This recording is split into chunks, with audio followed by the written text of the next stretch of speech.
ആ കാറ് തുടച്ച് എന്റെ ചങ്കും പറച്ചോണ്ട് അവൻ ഇവിടുന്ന് പോയത്. ഉപ്പ, ലൈലാനെയും പ്രതാപത്തിന്റെ കാഴ്ചപ്പണ്ടായി തുടച്ചു വെക്കായിരുന്നില്ല നിങ്ങക്ക്? ഓളെ മനസ്സ് എന്തെങ്കിലും കണ്ടിട്ട് നിങ്ങള്? നന്നായിട്ടുണ്ട്. ഇത് ചോദിക്കാനാ ഗൾഫിൽ നിന്ന് ഈ പാഞ്ഞു പിടിച്ചു വന്നത്? ഈ കുടുംബത്തിന്റെ മാനോളം ഓർത്തുക്കണോ? ഉപ്പാക്ക് എന്നും മാനം മാത്രമായിരുന്നു വലുത്. ആ ജസീലിന്റെ വൃത്തികെട്ട മനസ്സ് കാണാതെ ലൈലയെ വീണ്ടും അവനെ കൊണ്ട് കെട്ടിക്കാണല്ലേ വേറെന്ത് ന്യായം പറയാനുള്ളത്? അതേടാ, എനിക്ക് മാനായിരുന്നു വലുത്.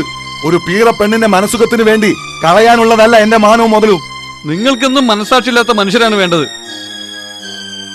അത് മക്കളോ ഭാര്യയോ ആരായിരുന്നാലും അടിമകളായിരുന്നു നിങ്ങൾക്ക്. ഇക്കണ്ട സമ്പത്ത് ഉണ്ടാകുന്നതിന് മുമ്പും കണ്ടിട്ടുണ്ട് ഞങ്ങളെ മുഖം. അന്ന് ആർത്തി ആയിരുന്നെങ്കിൽ ഇപ്പത് നിലനിർത്താനുള്ള വെറിയാണ്, വെറി.